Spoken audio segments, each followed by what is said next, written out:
Semua orang tentu memiliki kriteria pasangan masing-masing. Ada yang menetapkan kriteria berdasarkan fisik rupawan, kepribadian baik, atau harta berlimpah.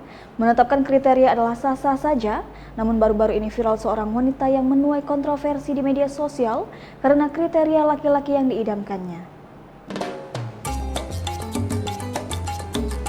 Wanita yang dirahasiakan identitasnya ini mengaku kriteria pasangannya adalah pria dengan pendapatan 25 juta per bulan.